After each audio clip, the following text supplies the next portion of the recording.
And we're live. Hi, everyone. Welcome to today's live stream Ask Me Anything Q&A. Today's topic is all about stimming and emotional regulation. So this is an opportunity to ask me questions about that, and we'll have a bit of a chat today. So let's see how my brain goes. Hopefully it warms up a little bit, and we'll see how we go.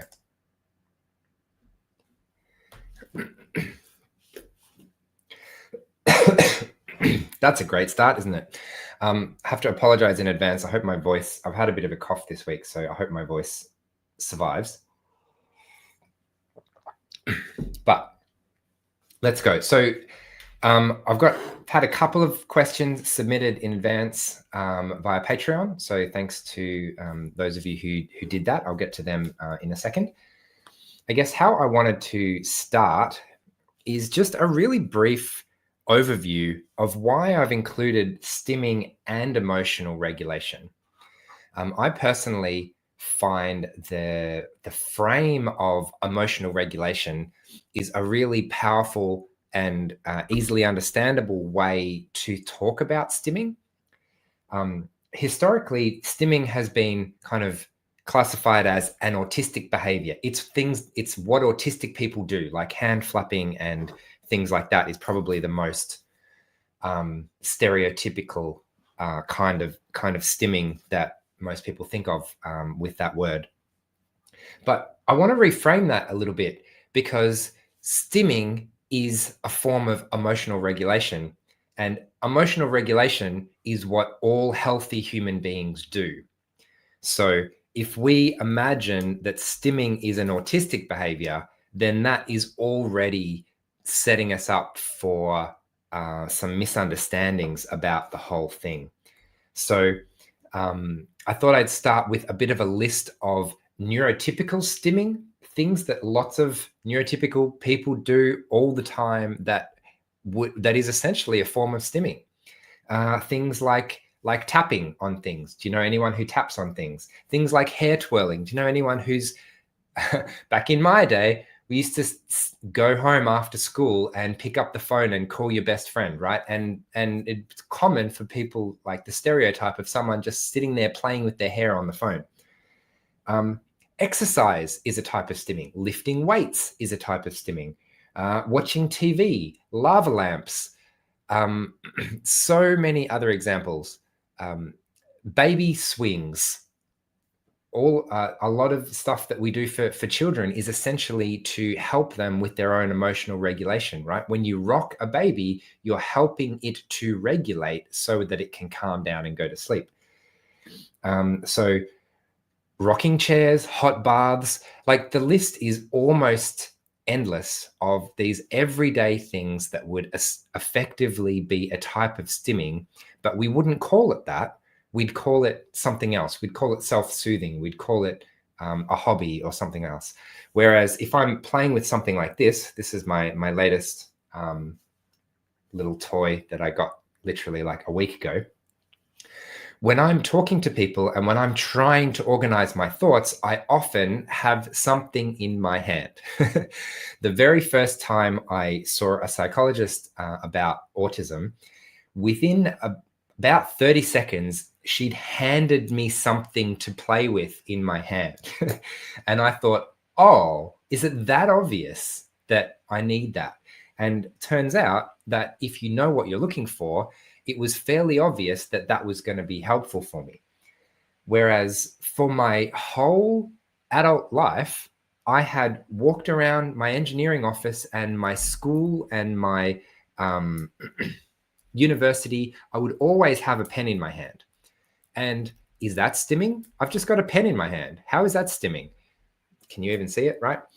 Well, it's essentially just a little fidget that I have that is socially acceptable and no one looks twice at.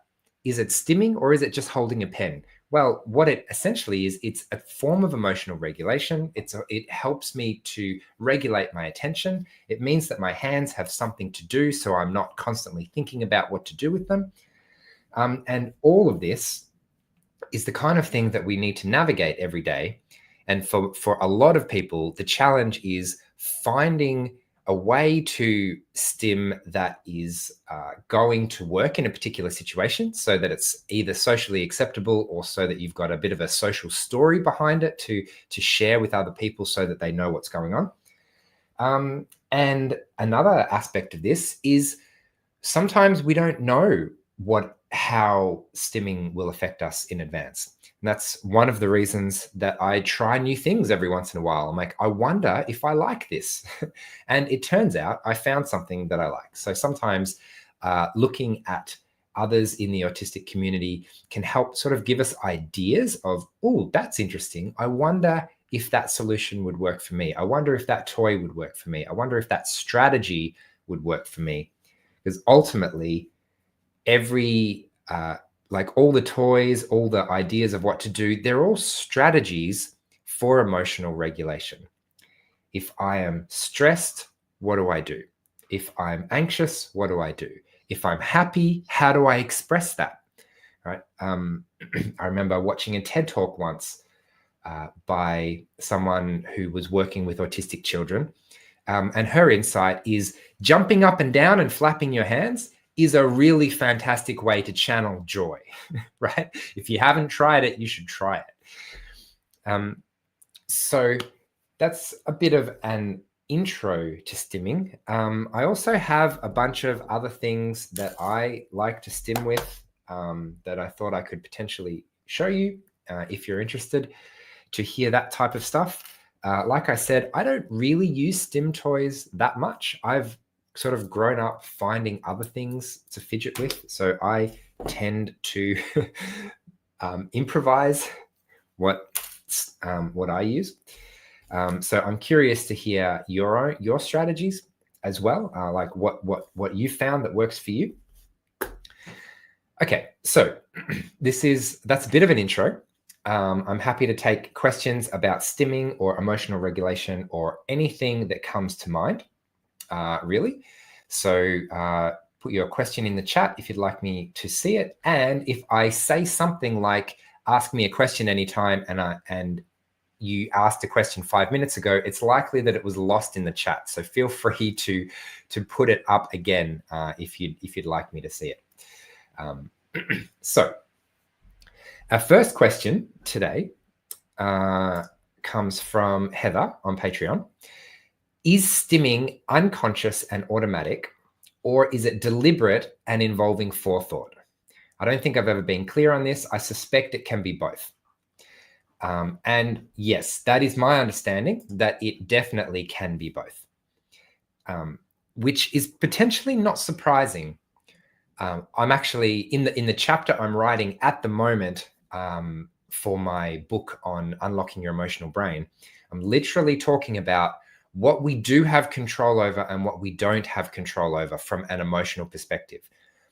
And it turns out it's always both. Even my physical movements, I have some control over some of my muscles some of the time, right? So there are lots of muscles and lots of actions that I can deliberately choose to do. And there are also lots of muscles in my body that I could not consciously move if I wanted to. And also when my mind is paying attention to something else, my automatic system takes over, my habits take over, and I can act unconsciously. I could be tapping my foot without realizing it, or I could be squeezing this in my hands without any conscious awareness or decision that I'm actually doing that. So in that sense, it's definitely both. Usually though, it's a deliberate decision to put yourself in the situation where you're free to stim. And then when you're actually stimming, it's more of a, what does my body feel like doing? And it's more of an allowing my body to do what it feels like doing. So I don't think like, how many times do I want to squeeze this? I'm like, does it feel good? Do I want to do it again? Do I not want to do it again? My body handles that by itself. It knows what it likes, and it can. And when I give it the freedom to just act on its own impulses, then suddenly it looks like doing random playing things. So I hope that answers that question a little bit. I guess another aspect of that is very often, and we especially see this in children, is that we stim and we emotionally regulate without any conscious knowledge at all. So when a child bursts into tears, they're emotionally regulating. When a child gets excited and jumps up and down, they're emotionally regulating. So if you notice some of your own behavior, then that is a good chance that it's your body automatically trying to emotionally regulate. And that might look like fidgeting or moving or anything else. And we can actually go through another thing that's quite interesting is the different types of stimming in terms of the different senses that we can potentially stimulate. Pop quiz, how many senses do we have as humans? Give me your answer in the chat. How many senses do human beings have? I'll be curious to see what people think about the answer to that question. Maybe we'll come back to that question, but it's definitely worth looking at how stimming affects all of our senses. So we've got a couple of people saying 8. We've got one person saying 8 factorial. I think that's a few too many. 6, more than 6, 6 question mark. More than 6. Those people saying 6, I wonder what you think the 6 are. That's curious. So you're quite a few people questioning 6. So if you've just said 6 in the chat, what's the 6th one? Because you probably, in primary school, I learned we have touch, taste, smell, sight, and hearing, right? 5. So it's pretty clear we've got at least 5. So how does stimming work with each of these senses? So touch is pretty obvious. I can touch things that feel nice. Some things feel really nice. Some things don't feel nice. And what happens with that is that it affects my emotions. Like if it feels good, it might feel relaxing. How does a hot bath feel, for example? Alternatively, with other senses, what did I say? Touch. So smell, that's one that's a little bit harder to use because it's just harder to do that. But potentially you could deliberately put some scents in the air. Like, what do you think scented candles are doing? Right? They're setting the scene to help you relax, usually. Taste. I've definitely seen kids, put weird stuff in their mouths and things like that. But the most common two are sight and hearing as well. So if you're listening to music, is that a type of stimming? Depends on your definition, right? Is it a type of emotional regulation? Probably. You're probably listening to music, which probably has an emotion attached to it, which probably helps you to feel a certain way. So if we expand the definition of stimming to using sensory input to regulate our emotions, then yes, listening to music or playing music would definitely be a form of stimming. Okay, let me check the chat again. So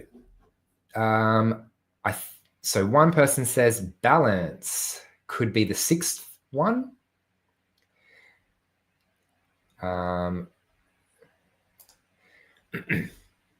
So this answer is the one that I find the most helpful.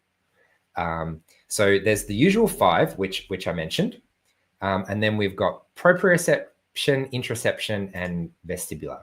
So when I first learned about these, it just suddenly made so much sense. Some of my sensory aversions in the past and some of the things that I do. So stretching is a form of stimming, right? When I stretch, I'm moving my body in space and I can feel my joints getting longer and moving around. And that sense of your body in space and how your body feels in space, that's actually called proprioception. I'm like, okay, wow. So I've actually been stimming with proprioception this whole time and I didn't even know about it. Vestibular is your sense of balance, essentially. So you may have seen challenges where people spin around in circles lots of times trying not to get dizzy or trying to get dizzy. It's hard to tell sometimes.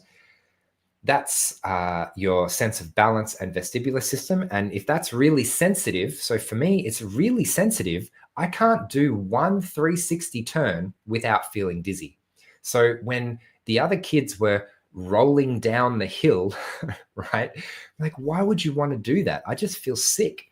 Whereas in hindsight, they are stimming. They are getting sensory input by rolling down a hill, as kids do, or as adults do sometimes. You ever been in a tire and be pushed down a hill? That would be torture for me, but I can imagine that for some people it might be fun. Roller coasters and stuff at a theme park is another great example of sensory input that is very mainstream. We don't call that stimming, but essentially you're exciting your body with this adrenaline through sensory input. Did I cover all of them? Oh yeah, and then intraception. The reason I say it's the most helpful is because you could potentially break down intraception into a bunch of other things. But if you just think of it generally, the sense of feeling stuff in your body, then that tends to cover most things. Okay. Let me very quickly acknowledge and thank Elena DeHala, Werewolf Queen, for your super chat and your comment. So super chats are available as well, which definitely helps me to see your comment if you'd like to contribute with that. Okay, my stims are wagging my tail, cuddling with a plushie, twirling a pencil, writing song lyrics. Okay, interesting. So thanks a lot for sharing that, Eleanor. Okay, so where was I? We've gone through senses. I think we're up to questions. A merry-go-round is a vestibular stim.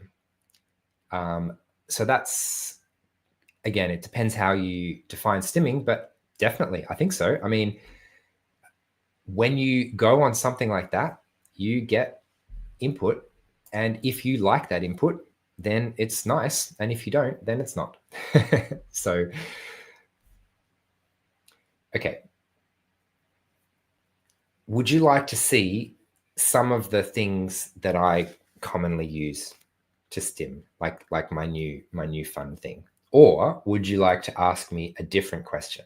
If you asked me a question earlier in the chat, I've probably missed it because lots of people were commenting about my question about the different senses.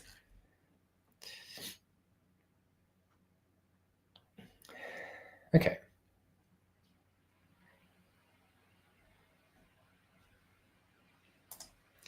Here's a very interesting question that I don't really understand, but maybe we can make sense of. What if my stimming after decades and decades is literally physically destroying me and not one autism therapist has an idea to help? Okay, that's without more details, that's a little bit difficult. I'll share something that is hopefully related and hopefully helpful. Not all forms of stimming are healthy, right? Not all forms of emotional regulation are healthy. I'll give you an example of unhealthy stimming, right? Bashing your head against a wall. Is it stimming? Yes. Is it healthy? No. It's actually quite damaging for your physical body to do that. So the general strategy for turning unhealthy stimming behavior into a better emotional regulation strategy is, number one, recognizing that it is an emotional regulation strategy. And so the goal is to find a healthy emotional regulation strategy.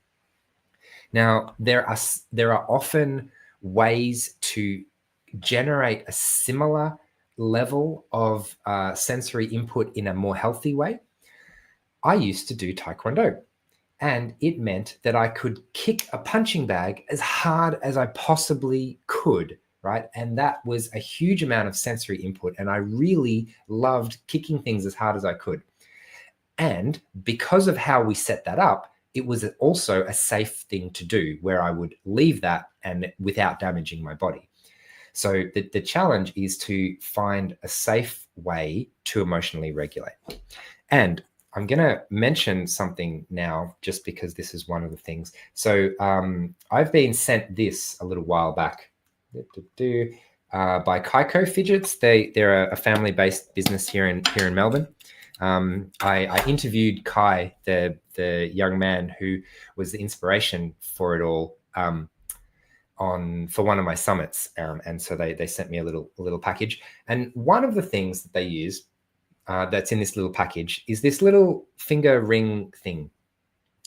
And I'm told that one of the reasons that these are so popular is because they're a little bit painful, right? They're a bit spiky, right? When you rub it on your skin, it hurts a little bit, which is a type of sensory input. However, it doesn't actually damage your skin. So you're getting the sensory input without causing any physical damage. And finding a healthy way to do that can be really helpful. So just because you need to stim doesn't necessarily mean that the way you're currently stimming is a good idea. The thing to recognize, which is why I reframe this whole thing in terms of emotional regulation, there are better, more healthy and less healthy ways to emotionally regulate, which is hopefully a little bit easier for people to get their head around. Just like there are healthier and less healthy ways to express emotion. If I'm really angry, I could just start destroying things in my physical environment and yelling at people, or I could journal about it and put on some angry music and go for a run and, express what I actually want to say in a polite, direct way to the person that I want to communicate with, right? There are more healthy and less healthy ways to express emotion, and there are more healthy and less healthy ways to emotionally regulate. So, I've just seen a couple of people in the chat saying that skin picking is another really good example of a not so good way of stimming and emotionally regulating, because it actually damages your body. So that's another good example. Thanks for that. Okay, I just remembered we do have a second question from the Patreon community. So we've got another question. How can I deal with or move on from negative associations I have with stimming behaviors that come from memorable childhood experiences where I was told to stop? I have no problem letting myself stim now, but I have a feeling of resentment about those past experiences. So this is less to do with stimming and more to do with integrating negative childhood experiences and mental health and that kind of stuff. So I'm not going to go too deep into that because that's sort of more psychological territory. I can share a few general principles of emotional intelligence that I've found really, really helpful. So the first principle of emotional intelligence is that emotions flow through us. That's how they're supposed to flow through us, which means when I feel something, I need to find a way to express it so that I don't have to hold on to it anymore. And so generally what happens is, if I'm constantly feeling the same emotion, you could think of it as I haven't had a good way to express it, to let it go through me. So that's one way of looking at it. Another thing that I've found personally helpful is essentially inner child work. Now, there's the psychological way to do that, which some therapists use. There's also sort of a little bit more of a simple approach, which is to imagine all of your emotions as a little child within you, which means instead of saying, I feel sad, you say, my little child, the little child within me is feeling sad. Instead of I'm really frustrated at this thing, it's like, well, the little child is frustrated. The little child is angry. The little child is happy. The little child is whatever, right? And one of the things that this accomplishes a few things actually, which is why it can be such a powerful strategy. Number one, it differentiates you from your emotion, right? You've put your emotion as separate to you, and you've given it a little persona. And the little tiny, cute, lovable persona is helpless and innocent, and it's your job to find out what it needs and take care of it. So when we apply that to us, it's sometimes difficult to be kind to ourselves. And for some reason, psychologically, it can be a little bit easier to be kind to our imagined inner child that has all of these emotions. So I personally found that to be a really helpful mindset when dealing with those types of emotions, so that we can try and integrate them and find a way, like, what does that little child need, right? That's the kind of question I'd be asking. Like, okay, I feel this way. Wait a minute. Instead of I feel this way, my little child feels this way. What does it need? How can I comfort it? How can I help protect it and make it feel better? So that's just a little emotional intelligence strategy for that. We've had a suggestion that I'll share from the chat about parts work from internal family systems. Again, that's the kind of thing that you'd probably do with a psychologist. But yeah, a couple of little tips you can maybe try for yourself as well. Okay. I see this question from Jillian and I don't understand it. So if you have a question, if you want to try that again, I can give it a go, but I don't understand what you mean by what makes young children different from each other than everything. So, okay. So thanks for those questions from the Patreon community. So if you have another question in the chat, let me have a quick look. A question from Ahmed. How hard or easy is it for someone to change the way they stim, e.g. from unhealthy to healthy? Good question. Let me know your thoughts in the chat if you've tried to do this. That might help Ahmed answer this question. In my experience, it obviously depends. Think of it like a habit. How easy is it to change a habit? Sometimes quite difficult. It really depends on how strong the habit is, how ingrained it is, and specifically how interconnected the habit is to the rest of your life. So if I wanted to stop playing with these things, it'd be fairly easy. All I'd need to do is make sure that I didn't have one at home, and I'd switch to a different color, and now suddenly I've broken my habit playing with green squishy donuts, and I now play with orange squishy donuts. So that would be a relatively easy habit to break. Something else that is very situation specific and very context dependent in your life might be slightly harder to break. Maybe it's because everyone else is doing a similar thing, or maybe it's because it triggers memories and associations. So it really depends. The trick that I found from a coaching point of view, we actually did a specific unit on how to change beliefs, and changing beliefs is a really powerful way to change a habit. So if I believe that the habit is not good for me, and I believe that there's a better habit that is much better for me, that I'm really motivated, like genuinely from the heart motivated, I want this with all of my heart and soul, then that belief is a really powerful motivator to implement, to get over the physical challenges of actually breaking that habit. Okay. So this another interesting suggestion from Emerald Queen of stimming. Crunch on stuff like dry pasta or dry ice, or ice. Do not crunch on dry ice. That would be a bad idea, I think. Okay, and thank you, Darren, for your comment as well.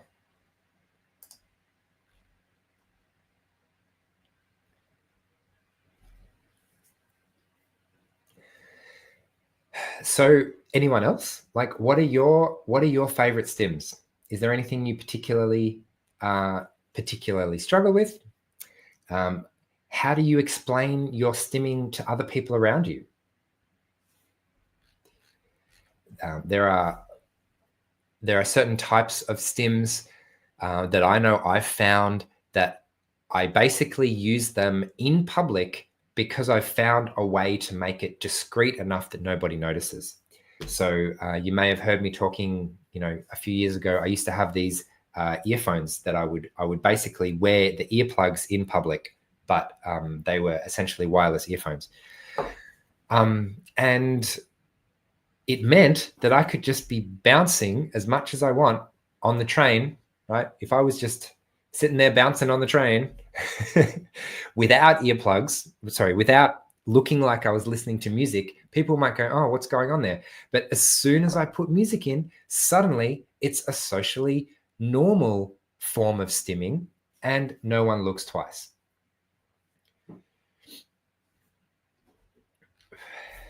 Okay. So far, my voice is holding up reasonably well. Okay, I'll keep scanning for questions in the chat. Again, if I've missed one, let me know. There's a sort of a limit to how much I can scroll back up to see previous comments. So I'll share with you a couple of my favorite improvised stims. So paper clips, right? They're easy, they're cheap, they come in packs of, I don't know, 100, and you can slide them in and out of each other. You can link them in different ways. You can make different shapes out of them.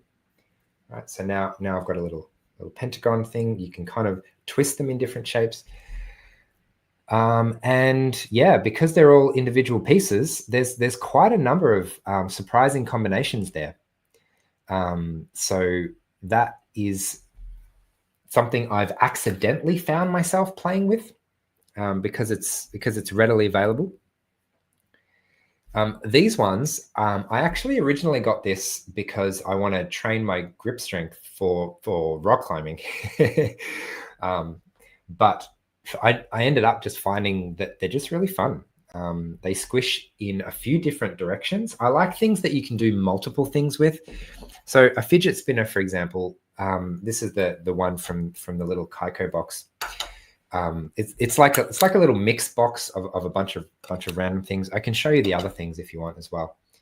The thing I like the most about fidget spinners is the feel of the conservation of rotational momentum. So you might notice that, when you spin something, when you try and turn it, it puts a force in a weird way that is not all that intuitive. So that's the thing that I like most about these. But at the same time, that kind of gets old after a while because it's always the same thing. So I really love things that can do multiple different things, like the paper clips.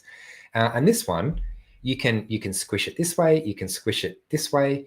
You can, one thing I like to do is do the 3D squish.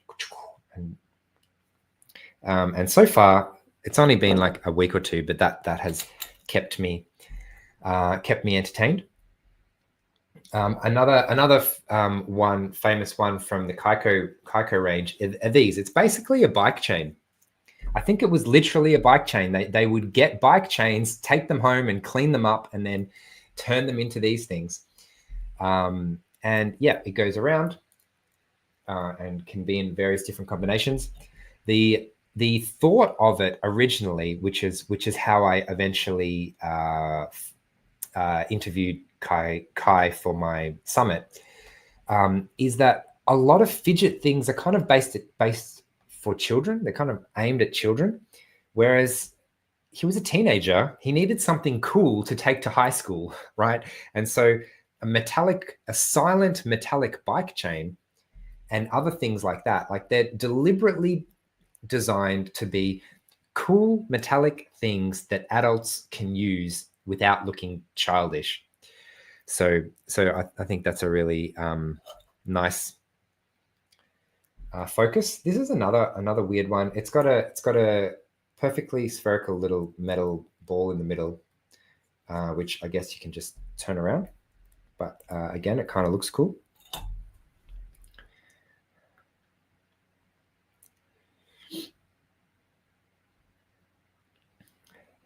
Here's another interesting stim from the chat. Rubbing my hands against my feet. Yeah, I really like the friction of skin as well. So we were talking before about how some fidgets are actually deliberately designed to cause a bit of pain, because that's a type of sensory input, and the really rough friction between skin can also be really nice. Oh, that's really nice. I should do that more often. And so it heats up a little bit as well, and it pulls the skin a little bit, and it rubs, and yeah, anyway, lots and lots of different ways to do that.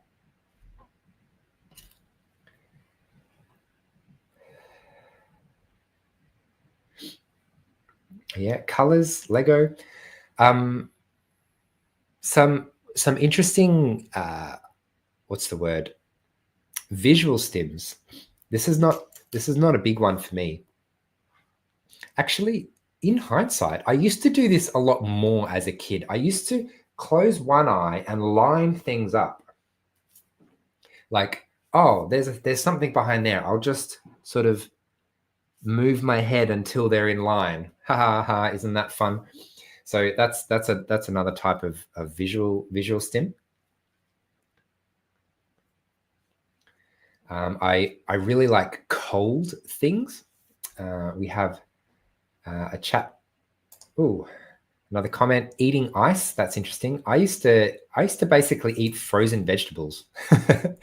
we'd buy, just buy a whole bag of frozen peas or something, and then I just sit and munch on those.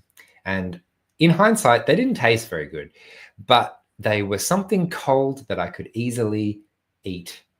My teeth didn't like ice. Ice was a bit difficult to crunch. Okay, question from Jacob. How can you manage emotions in public without embarrassing yourself? Very, very good question. This is probably quite relevant to a lot of people in a lot of situations.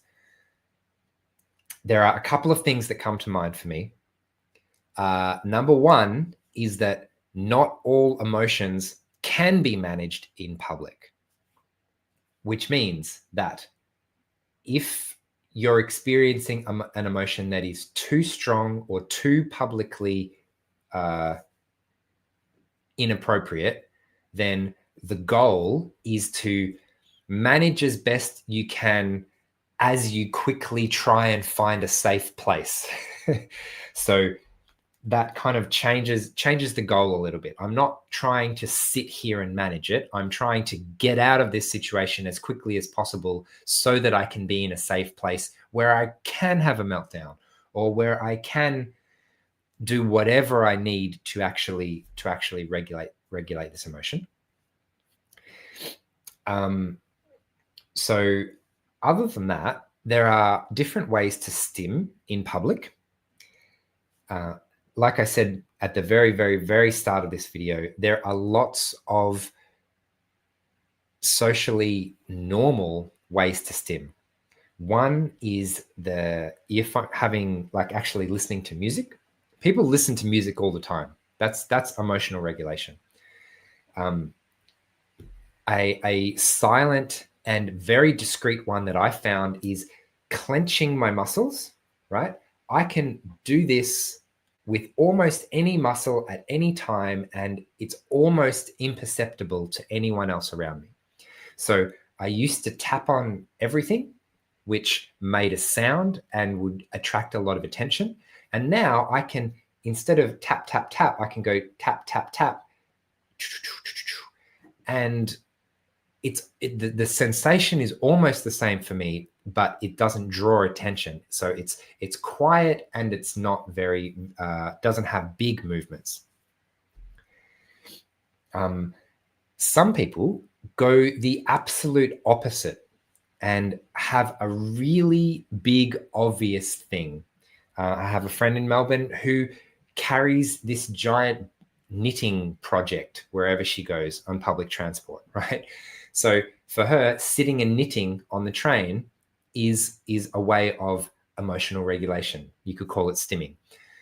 And because it's got a purpose and because it has a story behind it, it's very easily acceptable to everyone else on the train. Oh, there's a woman over there sitting and knitting. Okay, no problem, no drama.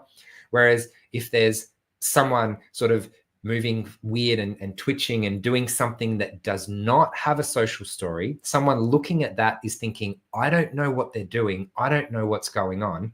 The unknown is scary and unnerving in itself. So managing emotions in public, stimming in public, is mostly about managing the story that someone else is telling about you.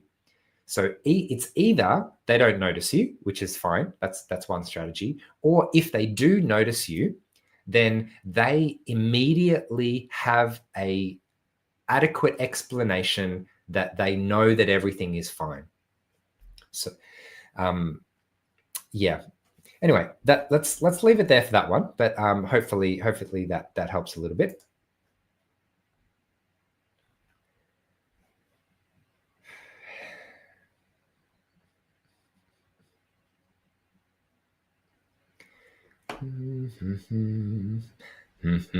Humming to yourself is also a type of stimming.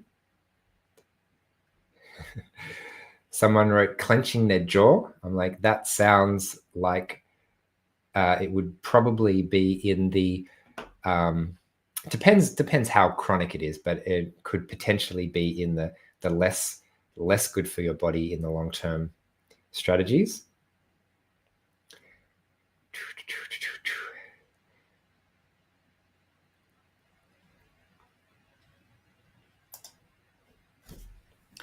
I don't know if this is a question. It's got a question mark, but I don't see it as a question. But it did make me think of something, which is if you have two people in public doing weird things together, then it's weirdly a lot less conspicuous than just one person. It's almost like two friends sharing an in-joke, and they're doing some little dance together. I say dance in a very sort of metaphorical sense, and it means that you can bounce off someone else, and because the other person is treating you as if that's normal, then everyone else looking on is much more likely to think, oh, they're just playing, or they're just something else.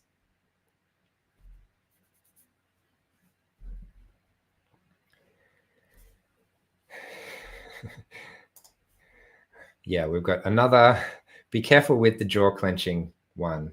That's actually a serious problem for a lot of people, I've learned.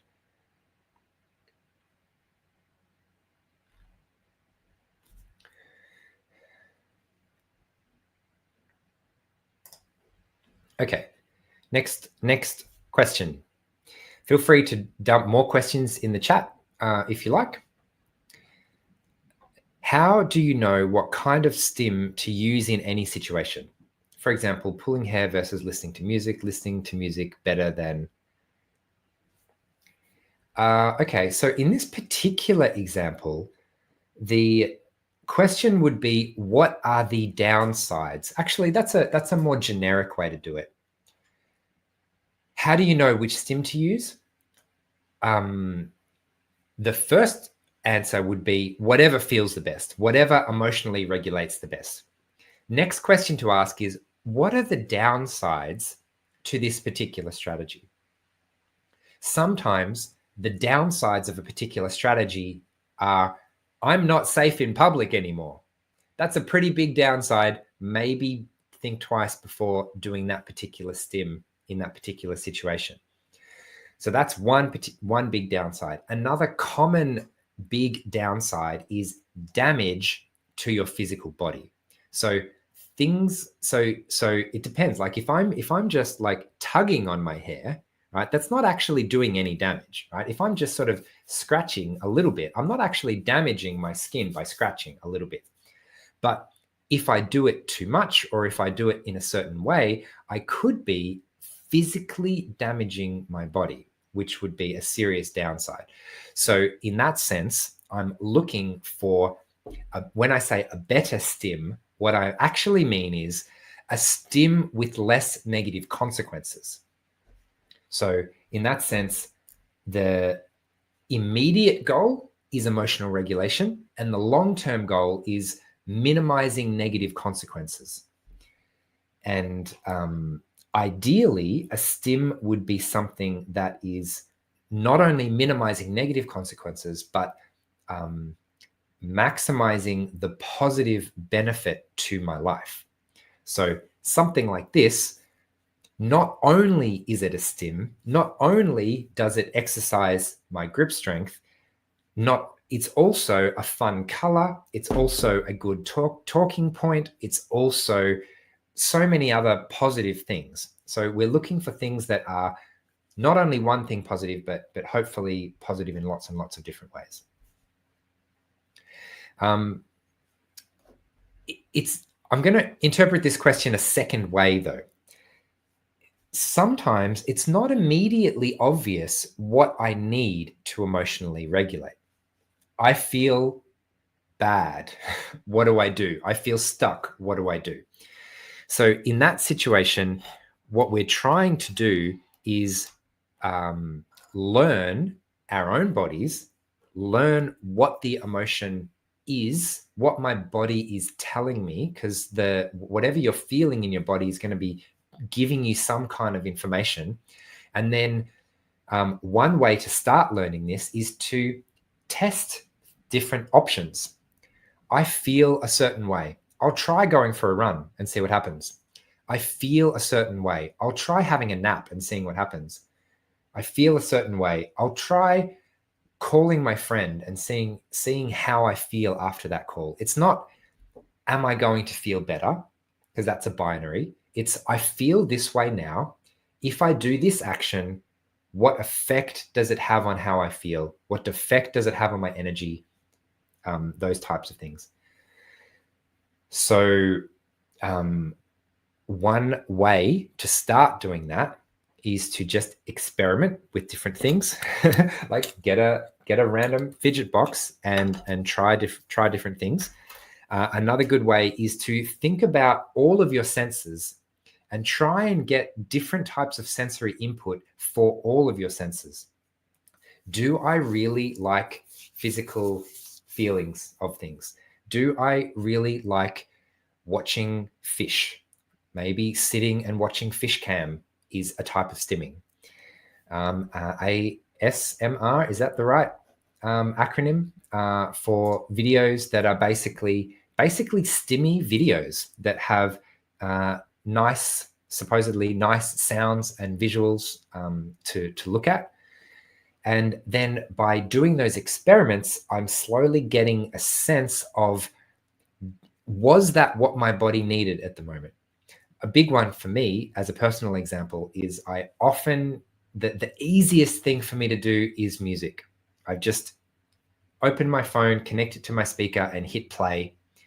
And what I normally do is I hit shuffle on all of my music, and I don't know what's going to happen, right? Maybe it'll be a very energetic song. Maybe it'll be a very calming song. And if I don't feel like it, I just hit skip until I hit on a song and I'm like, yeah, okay, I can sit and listen to this for a couple of minutes. Yep. And then see what happens. So I don't actually know what I need in advance, but I'm going to try a bunch of things. And so one strategy that I use is that music strategy.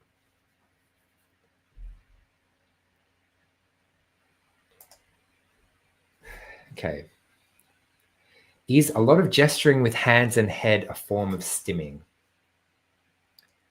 Not necessarily. Well, let's go back to, is gesturing with your hands and head a form of emotional regulation? Let's go back one step further. Is gesturing with your hands and your head a form of emotional expression? Well, it's definitely a form of emotional expression, right? I have Italian ancestry, right? They express things a lot with their hands. It's a form of expression, and because it's a form of emotional expression, it is a form of emotional regulation. When you express your emotions, you help regulate your emotions. So depends what you mean by stimming, right? Is it a sign of autism? Well, not really, right? Entire cultures express things with their hands. So it can be a very neurotypical, culturally normative thing to do.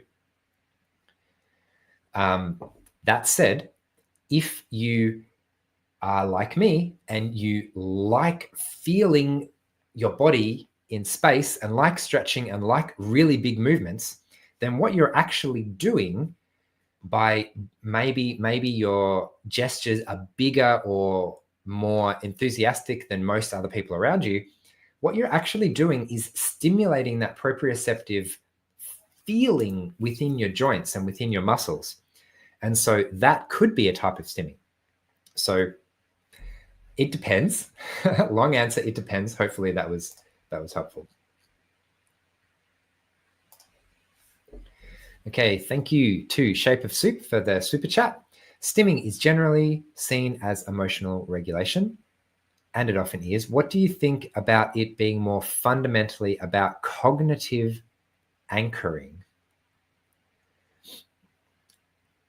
I haven't heard that term used as a specific term, so I'm going to assume that I'm going to have my best guess at what you mean by cognitive anchoring.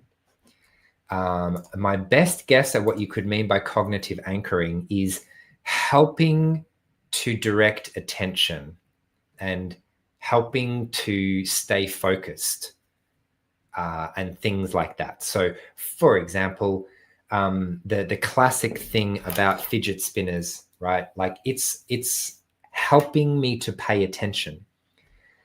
Another really common example of that is just doodling on a piece of paper, right? Back in my day at university, when we had pen and paper, people would sit through lectures and just draw random things throughout the whole lecture.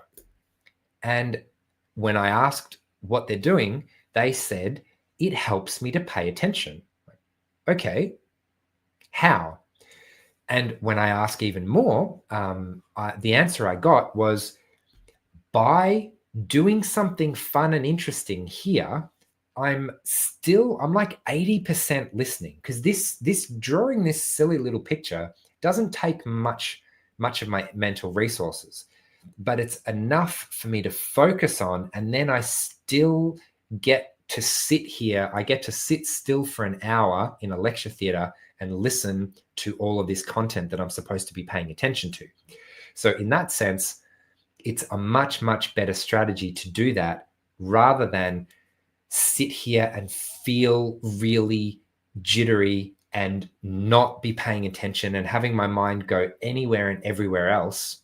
So I'm going to focus my energy and my emotional regulation and stuff on this one thing, and it's going to kind of ground me so that I can listen to the lecture.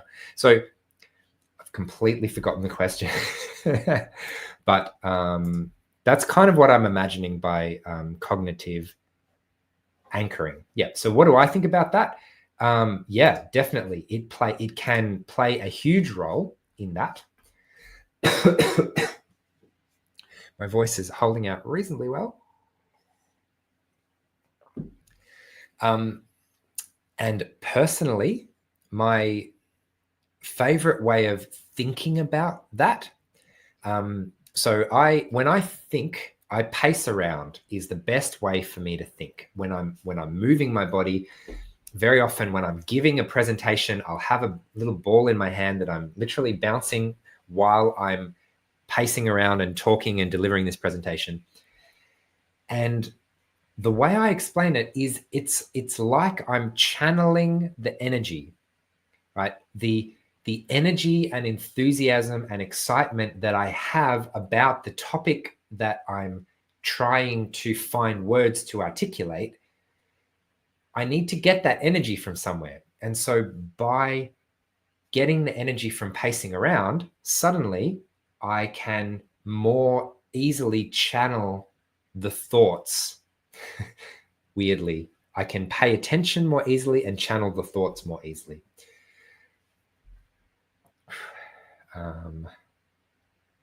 Okay. Can we have a collab after this live? I don't know. Send me an email and we'll see what happens.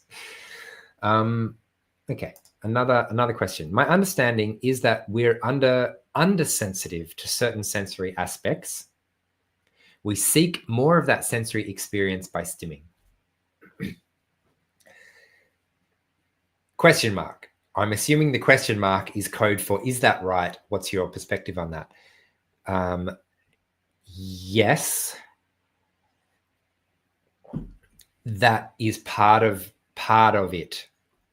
I've been talking about stimming as a form of emotional regulation.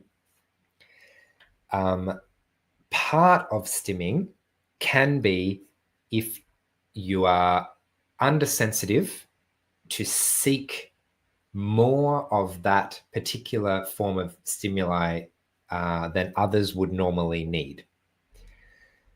Ultimately, though, it still goes back to emotional regulation. So when people like salty food, how does salty food make you feel? Is it exciting? Is it yummy?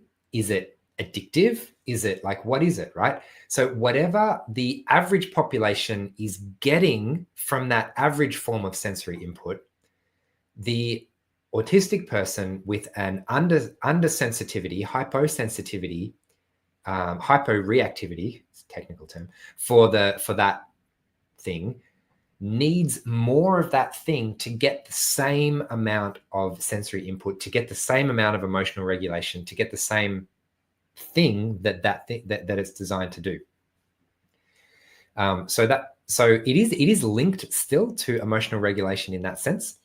But if that's too complicated and you just want a more direct link, then yeah, if I'm undersensitive to stuff, then I'll likely seek. It's possible that I might be trying to seek out more and more and more of that. Just like those kids rolling down the hill back in primary school, right? If they wanted to get more of that vestibular input of having their head spin around and around and around, then that's a really good way to do that. A good example of this for me with the proprioception, I already shared the Taekwondo example, right? I really like feeling my body and my muscles move, right? I like big, strong movements. And so I sought out big, strong movements by kicking a punching bag as hard as I could. So it's definitely a sensitivity definitely plays a huge role with that.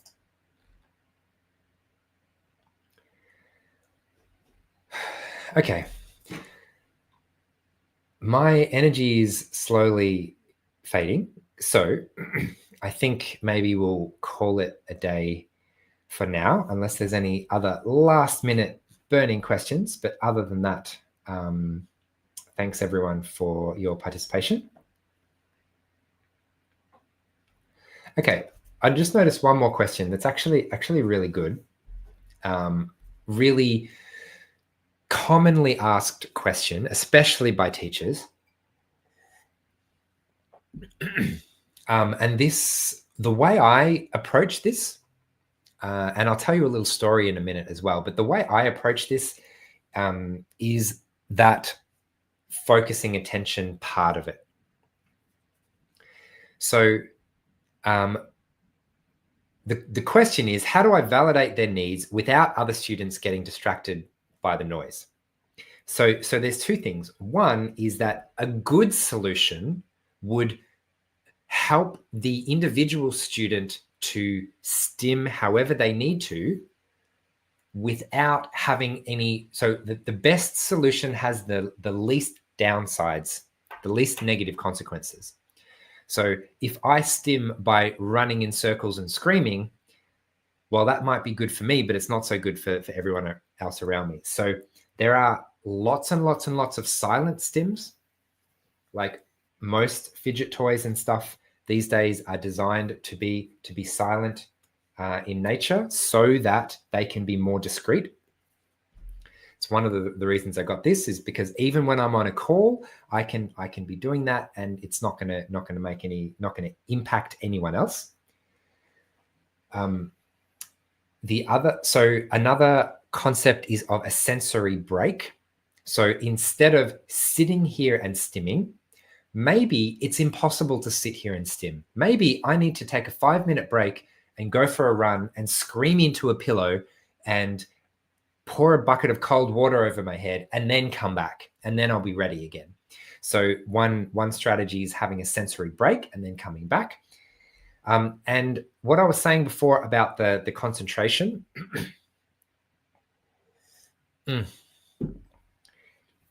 I was once facilitating a group of sort of middle high school age students, and one of them had a fidget spinner. It was all the rage for the whole school, and he said, "I'm just going to take out my what did he call it? My attention regulating device."